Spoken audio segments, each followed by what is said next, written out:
Factorise करना है बेटा, इसमें आपको आइडेंटिटी यूज करनी है। क्यों? क्योंकि यहाँ पे ए स्क्वायर है, फैक्टराइज तो करना है, इट मींस इसको पार्ट में तो करना है, लेकिन आइडेंटिटी को पुट करके इसमें आइडेंटिटी बताने की कौन सी आइडेंटिटी इसमें बन रही है। तो आपके चैप्टर के अंदर 12.2 के अंदर आपके पास 3 आइडेंटिटीज दी हुई है, जो कि मैंने यहाँ पे लिखी हुई है। आपको भी लिखनी, हर क्वेश्चन में आपको लिखनी कंपलसरी है, सिर्फ उसे लिखना है। ये नहीं कि आपने उसे शो करा और देख लिया और लिख लिया, सॉल्व कर दिया, नहीं, उसे आपको आइडेंटिटी को लिखना भी होगा। तो आप ये देखिए कि कौन सा यहाँ पे स्क्वायर बन रहा है। क्या ए का कोई स्क्वायर बनता है? नहीं, तो हम इसको नहीं ले सकते स्क्वायर में। लेकिन अब आप देखिए ए तो स्क्वायर में है ही, और अगर 16 का हम प्राइम फैक्टराइजेशन करते हैं तो हमारे पास यहाँ पे स्क्वायर रूट किया जाता है 4 4 जा 16। ठीक है स्टूडेंट, तो हम सबसे पहले फर्स्ट वाली टर्म को, और जो हमारा टर्म स्क्वायर रूट में कन्वर्ट हो रहा है उसे हम लेंगे। तो 4 4 जा 16। ठीक है स्टूडेंट, तो यहाँ पे अब हमारे पास जो ये ए स्क्वायर और 4 स्क्वायर है, वही फर्स्ट टर्म और थर्ड टर्म, जो फर्स्ट टर्म और थर्ड टर्म है दोनों में स्क्वायर आ गया।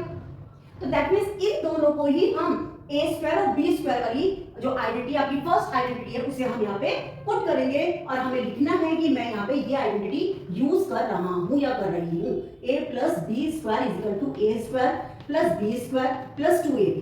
ये कोई जरूरी नहीं है स्टूडेंट की 2ab हमें आगे ही लिखना है, हम इस तरीके से भी लिख सकते हैं। अगर आप चाहें तो आप अपने जो बुक वाला है उस रूल से भी, दोनों से भी किसी भी तरीके से आप यूज कर सकते हैं। साइन चेंज मत करना, प्लस की आइडेंटिटी है तो प्लस आएगा।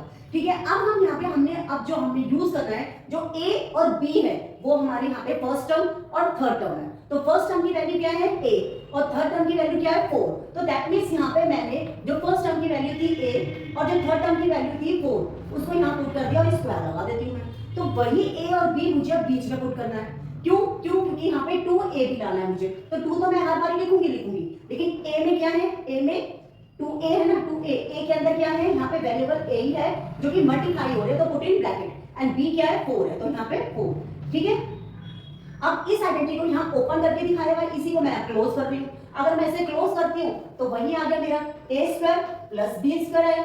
ठीक है ना, अब इनका मैं होल स्क्वायर कर लेती हूँ, a प्लस 4 होल स्क्वायर। अब इन्हें में जो कि आपके पीछे आंसर दिया हुआ है, अगर मैं इसे खोलना चाहती हूँ तो खोल भी सकती हूँ, अगर ओपन नहीं करना है तो मैं सेम ऐसे भी लिख सकती हूँ, तभी we will find the whole marks. Okay, तो यहाँ पे a स्क्वायर प्लस 2a, और b में आपको ध्यान रखना है यहाँ पे मुझे अच्छा इसमें हमें वैसे खोलना है जो पीछे आंसर दिया हुआ है, नहीं तो ये दोबारा ओपन वैसे हो जाएगा। a प्लस 4 और a प्लस 4 मैंने 2 टाइम इसलिए बोला क्योंकि यहाँ पे स्क्वायर लगा हुआ है। ठीक है, इस तरीके से बट आपको आइडेंटिटी लिखना कंपलसरी है। अब हम सेकंड पार्ट कर लेते हैं स्टूडेंट।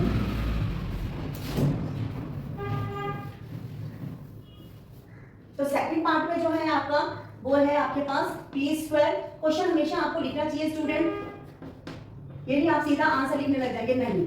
अब यहाँ p का स्क्वायर बना हुआ है बट यहाँ माइनस वाला है, तो student we will take the second identity. हम सेकंड आइडेंटिटी ले लेते हैं, बिकॉज़ यहाँ पे हमारे पास माइनस क्या आएगी, will be right the second identity a square a minus b square.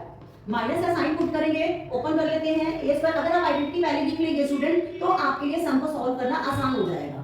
ठीक है ना, अब यहाँ पे 5 है, इसको स्क्वायर में कन्वर्ट करना है, तो आपको पता ही है 5 5 का 25, और p स्क्वायर p तो पहले ही बना हुआ है, a स्क्वायर के फॉर्म में p आ गया। अब यहाँ पे आपको इन्हें a और b मानना है, फर्स्ट टर्म को थर्ड टर्म को a b के फॉर्म में मानना है। अगर a b के फॉर्म में मानते हैं तो p माइनस 5 स्क्वायर आ गया हमारे पास। अब इस रूल के हिसाब से a स्क्वायर है b स्क्वायर है बट 2a भी लगाना है, तो 2 तो ऐसे नहीं आ गया। अब a क्या था, p है, ब्रैकेट में ले लिया, b क्या है 5 है, 5 को ब्रैकेट में ले लिया। ठीक है ना स्टूडेंट, इस तरीके से हमने कर लिया उसे, क्योंकि जिसका हम मल्टीप्लाई करते हैं तो 2 5 10 आ जाता है, 10 आ जाता है तो ये हमारा आंसर निकल गया। ठीक, अब उसी तरीके से अब हम इसको इस फॉर्म में लिखते हैं, क्योंकि हमें इसे फैक्टराइज करना है, फैक्टर्स बनाने हैं। होल स्क्वायर, यहाँ पे स्क्वायर स्क्वायर आ गया, अब इसे हम होल स्क्वायर कर लेते हैं, राइटिंग 2 टाइम्स। ठीक है स्टूडेंट, ये आपका हो गया सेकंड पार्ट का आंसर। अब थर्ड पार्ट करेंगे हम। अब स्टूडेंट थर्ड पार्ट कर लेते हैं, इसका स्क्वायर बना लेते हैं।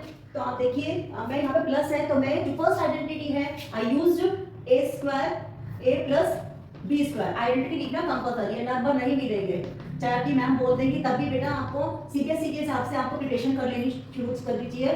9th क्लास सीबीएसई के हिसाब से आ जाती है। ठीक है ना, अब 8 तो आप कर लेंगे लेकिन फिर आपको आदत नहीं बनेगी। तो अब इसको देखो m स्क्वायर में दिया हुआ है, तो मैं चाहती हूँ मैं दोनों को ही स्क्वायर में करना चाहती हूँ, तो मैं 25 के टेबल को इस तरीके से देखती हूँ कि जिससे कि मेरे पास स्क्वायर रूट आ जाए। तो अभी हमने लास्ट सम में भी करा था, तो 5 5 25 आया, 5m m लिख करके मैं इसे स्क्वायर में कर देती हूँ। अभी तो खाली m का स्क्वायर था, अब ये 5 का भी स्क्वायर हो गया और m का स्क्वायर एज इट इज हो गया। अच्छा जी, अब हमारे पास 30m जो है वो एज इट इज जाएगा और ये 3 3 9 यानी कि 3 का स्क्वायर। तो यहाँ पे फर्स्ट टर्म और थर्ड टर्म जो है वो a और b को शो कर देती है। तो हमारे पास यहाँ पे आ गया 5m और प्लस 3, यहाँ पे हम स्क्वायर लगा देते हैं। अब इसी को हम आगे सॉल्व कर लेते हैं, जो हमारी सेकंड टर्म ओपन कर लिया हमने, ठीक है ना। तो 5m स्क्वायर प्लस 2 तो हमें लिखना ही पड़ेगा स्टूडेंट, 2a भी है ना। अब a क्या है यहाँ पे स्टूडेंट 5m, b क्या है स्टूडेंट यहाँ पे 3 इक्वल्स टू 3 स्क्वायर, ठीक है ना। अब इसको हम फिर शॉर्ट में कर लेते हैं, 5 स्क्वायर स्क्वायर, अब इसको हम ओपन करते हैं तो 5m प्लस 3 होल स्क्वायर, ये आपका आंसर आ गया। अब इसे चाहो तो 2 टाइम लिख सकते हैं हम, ठीक है ना। अगर हम 2 टाइम लिखते हैं तो 5m प्लस 3 और दोबारा 5m प्लस 3, ये हमारा क्यों, क्योंकि 2 लगा हुआ था पावर में, ठीक है ना स्टूडेंट। इस तरीके से वैसे तो आपका आंसर यहीं पे खत्म हो चुका, लेकिन आप इसे ओपन कर सकते हैं, इस वाले पार्ट की भी नीड नहीं है, लेकिन अगर आप लिख लेते हैं तो भी कोई कंफ्यूजन नहीं है आपके सब में। और अगर आप नहीं लिखते हैं तो भी आप यहाँ पे इस स्टेप को और इस सीधा ये स्टेप लिख सकते हैं। बट आपको ये आइडेंटिटी लिखना जरूरी है, और ये क्वेश्चन नंबर 3 और क्वेश्चन नंबर 4 जो है वो इंपॉर्टेंट भी है, ठीक है ना। तो आप ध्यान से इसे सॉल्व कीजिए, समझ के कीजिए, मेरे कहने का मतलब है। अब हम लास्ट फोर्थ पार्ट करते हैं, तो फोर्थ का वही 22 स्क्वायर है लेकिन 49 स्क्वायर नहीं है, तो 7 7 जब 49 आ गया स्टूडेंट, तो 7 को हमने y को होल स्क्वायर ले लेते हैं, ठीक है। और यहाँ पे 6 6 जब 36, तो z पे तो स्क्वायर है ही, अब 6 पे भी स्क्वायर आ गया, वही सेम आइडेंटिटी ऊपर वाली यूज होगी, बट हमें दोबारा यहाँ पे स्टूडेंट क्वेश्चन में लिखनी ही होगी, कंपलसरी है, नहीं लिखेंगे नंबर कट जाएंगे।